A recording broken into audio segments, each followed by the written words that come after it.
big on pomp and circumstance and incense. And of course I had to emulate the second reading and have 7 men up there, just like McCall. But I added a woman, which I think is really, really important, because the Gospels leave that out far too much.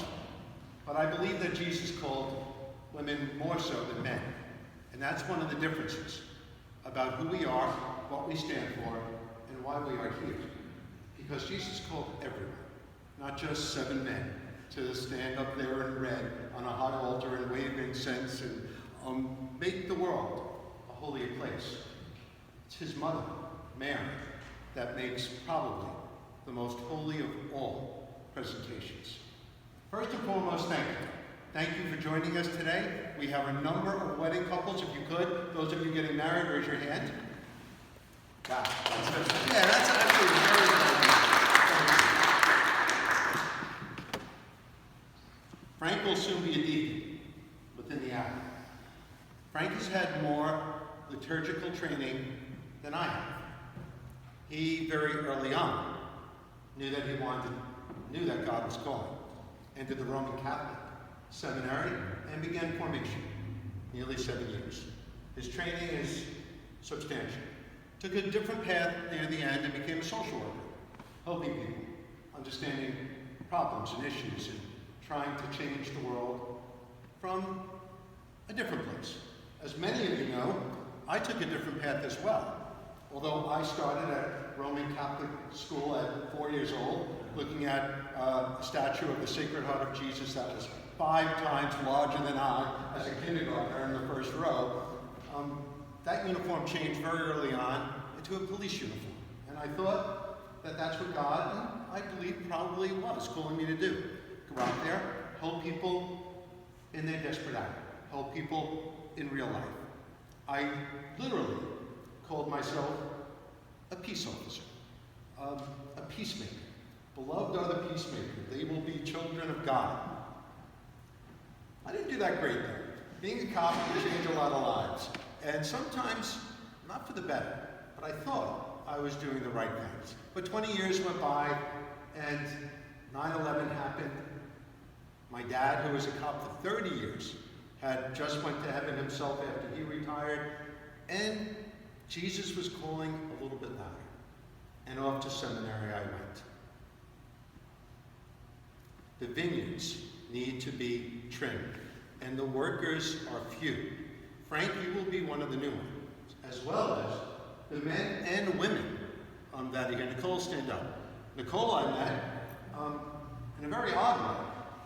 I married her wonderful parents that are in the front row. She was at the wedding. We sat together at the reception. Invite me to that cocktail hour, by the way. It's always a lot of fun. And that's where I met Nicole. Nicole is now in grad school at Columbia, right across the street from Union Theological Seminary, where I graduated from, and where she will be a part of in the years to come. Please be seated. But she has heard the call of God from a very young age, and I knew that because that's what her mother told me when we first met. I think my daughter's got a calling, but what do we do with that?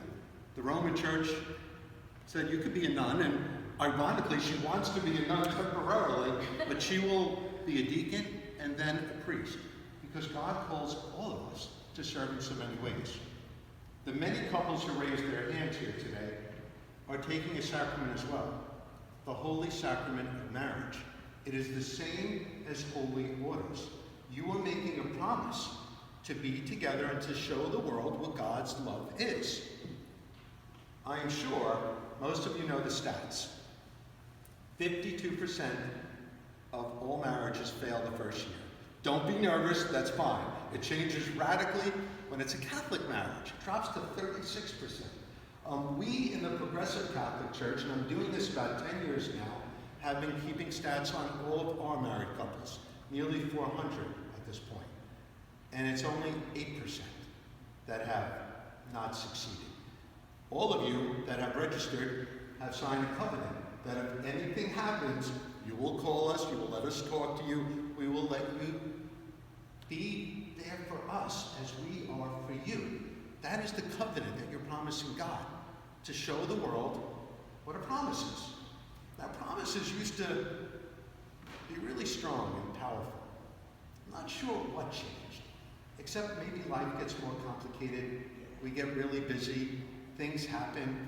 We live in a world that is extremely complex. But there's one simple promise that you will make in front of a priest, that you will honor and obey and be there in sickness and in health, in good times and in bad. And that's where the trouble comes in. Last forever. And it's a beautiful, beautiful thing to make that promise to God. But that's how you have to go into this. Frank's ministry is very different from my own. Frank has dedicated the past few years to helping those living on the street. He actually goes in search of them every day. He feeds them. He gives them hot or cold drinks depending on the temperature and the weather. He counsels them. As a social worker, he is so well qualified to do that. But above all, he does something that all of us can do. He becomes a presence. He becomes the presence of Christ. When you sit with someone who most of the time believe that there's no one here, no one cares anymore, that's what we're all called to do. And we don't need fancy robes and incense and candles and vestments to do that. All we need is what brought you here today. A good heart, a smile on your face, willing to stay with Mass just a little bit longer than usual, and to say, maybe God's calling me. And believe me, especially the married couples that are here today, God is calling you. That's what brought you here. So many people don't think that this is important anymore. You do. And trust me, it will make your marriage stronger, and it will make you a beacon to the world. God love you all.